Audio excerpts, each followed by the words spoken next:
Merhaba arkadaşlar, Expert Crypto kanalından hepinize sevgiler. Umuyorum herkesin sağlığı, sıhhati yerindedir. Biliyorsunuz şu sıralar piyasanın tadı tuzu yok. O nedenle ben de sizler arkadaşlar finansal özgürlükle nasıl para biriktiririz, nasıl yatırım yaparız, ben nasıl yapıyorum o konuda sizlere video hazırlamak istedim.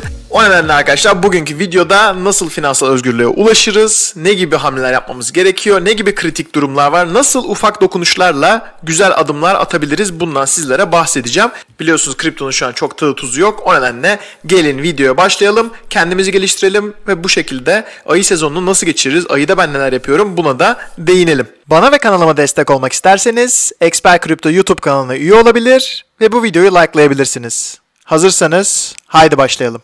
Hem dediğim gibi kendi tecrübelerim hem de okuduğum bir kitaptan o edindiğim arkadaşlar bilgileri sizlerle paylaşacağım arkadaşlar. Finansal özgürlük Wikipedia'da şu şekilde açıklanmış. Finansal bağımsızlık bir kimsenin çalışmak zorunda kalmadan veya başkalarına bağımlı olmadan yaşamının geri kalanında yaşam giderlerini karşılamaya yetecek gelire veya servete sahip olma durumudur. Şimdi ilk başta finansal bağımsızlık nedir onu bilelim. Daha sonra bunu yapmak için ne gibi adımlar atmamız mantıklı olur? Ben neler yapıyorum? Buna değineceğiz arkadaşlar. Dediğim gibi hem kendi hayatım ve tecrübelerim hem de yakın zamanda okuduğum The Richest Man in Babylon isimli kitaptan edindiğim bilgileri özet olarak sizlerle paylaşmak istedim ki siz de böylece kitabı okumadan hem de benim kendi tecrübelerimle harmanlanmış bir şekilde bulabilirsiniz. Richest Man'i arkadaşlar George Clason isimli bir arkadaş yazmış ve 1 milyonun üzerinde kopya satmış, 1 milyon üzerinde satış yapmış kitap. Bundan da bahsedeceğiz. Birinci adım olarak arkadaşlar kendi maaşınızdan bir kısmını hiçbir yere harcamadan ilk başta kendinize ayırın. Ne demek istiyorum arkadaşlar? Eğer böyle bir ayrım yapmazsanız yani ilk başta maaşınızı alıp harcamaya başlarsanız o zaman arkadaşlar para biriktiremezsiniz. Çünkü ne olacak? Diyelim siz 10 bin lira geliriniz var ve 10 bin lirayı direkt harcıyorsunuz. Onun içinden kendiniz için tasarruf yaratamazsınız. Çünkü para gider arkadaşlar. Hesabınız duran para gider. Şöyle örnek vereyim mesela. 10 bin TL maaş alıyorsanız arkadaşlar 5 bin TL ev kirası veriyorsanız ve diyelim ki haftada 50 saat çalışıyorsunuz. Biliyorsunuz Türkiye'de çalışma saatleri oldukça uzun. Günde 10 saat çalıştığımızı düşünelim yolla birlikte. Haftada 50 saat çalışıyorsunuz.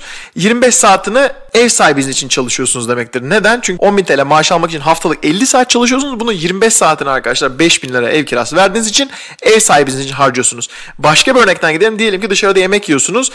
Dışarıda restorandaki yemeğe de 1000 TL harcıyorsunuz aylık. Bu da ne demek oluyor? 50 saatin 10 saatinde restoran sahibi için çalışıyorsunuz demek arkadaşlar. Yani restoran sahibi için haftalık 10 saatiniz, haftada bir gününüzü, bir çalışma gününüzü restoran sahibine harcıyorsunuz. Yani ne kadar bu harcamalarınızı yaparsanız demek ki kendinizi arkadaşlar başkalarına bağımlı duruma getiriyorsunuz ve kendiniz için çalışmıyor oluyorsunuz. Bu önemli. Kendiniz için çalışmak oldukça önemli bir nokta arkadaşlar. Diyelim ki maaşınız artsa da her zaman bir kısmını kendinize ayırmanız lazım ve ayın başında bunu yapmanız lazım.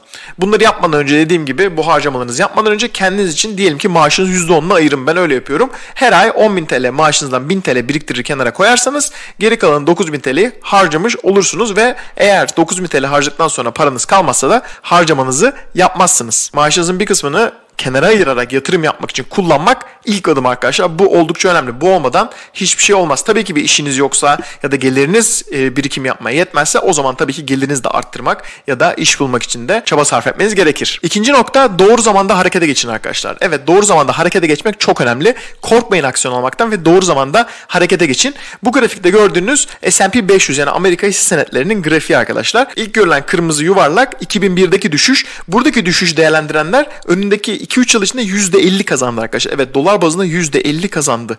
Peki 2008'deki ikinci düşüşü, mortgage krizini görüyorsunuz orada. 2008'deki düşüşü değerlendirenler de %500 kazandı. Evet arkadaşlar, %500 kazandı. 5 katına katladılar paralarını. Fırsatlar ender ve sınırlı dünyamızda arkadaşlar. Sürekli fırsat olmuyor. Gördüğünüz gibi her 5-10 senede bir fırsat geliyor ve bu fırsatları gördüğümüzde değerlendirmemiz lazım.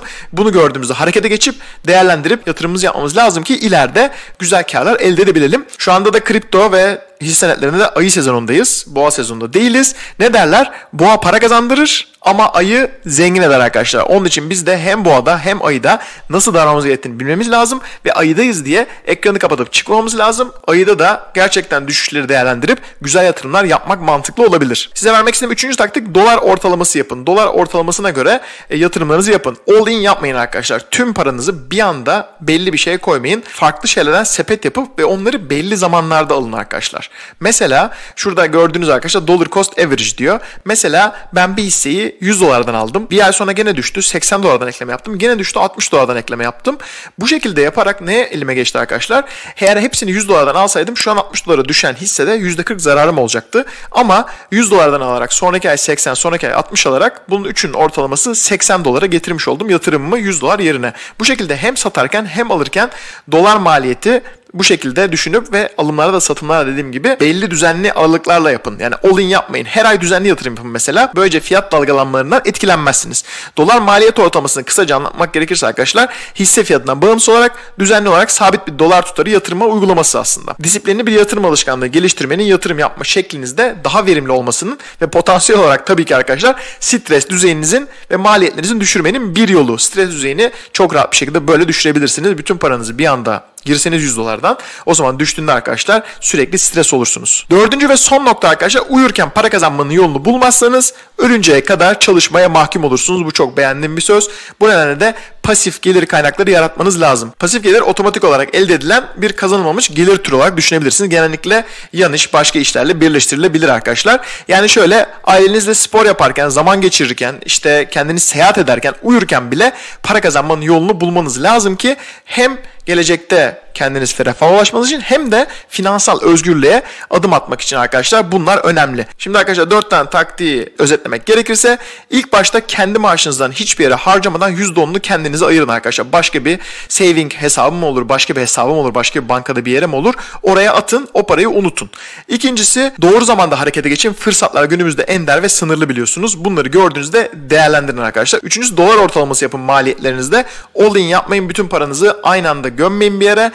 Adım adım ve belli düzenlerde harcamalar, belli düzenlerde yatırımlar yapın. Dördüncüsü de arkadaşlar uyurken para kazanmanın yolunu bulmazsanız ölünceye kadar çalışmak zorunda kalırsınız. Pasif gelir kaynakları yaratmanız lazım. Umuyorum arkadaşlar video hoşunuza gitmiştir. Kripto piyasası böyleyken biraz daha sizi motive etmek üzerine ve yatırımlarınızı uzun vadede, orta ve uzun vadede daha doğrusu geliştirmek için ne gibi taktikler verebilirim size onu düşündüm. Ve böyle videoları beğenirseniz arkadaşlar videonun altına yazın. Böyle içeriklerden daha fazla üretebilirim. Benim hem tecrübelerim hem eğitimim hem de içinde bulunduğum ortamlarla arkadaşlar çok daha fazla bilgim var. Onları size aktarırım. Videonun aşağısına böyle içeriklerin gelmesini isterseniz yorum olarak yazın. Ben de oradan bileyim. Aynı zamanda fikirlerinizi de yazabilirsiniz arkadaşlar. Şimdiden hepinize izlediğiniz için teşekkürler. Sonraki videolarda görüşmek üzere arkadaşlar. Evet arkadaşlar, bu videomuzun da sonuna geldik. Videoyu beğendiyseniz lütfen kanalıma abone olun. Bir like, bir yorum süper olur. Bir sonraki videoya kadar hoşça kalın.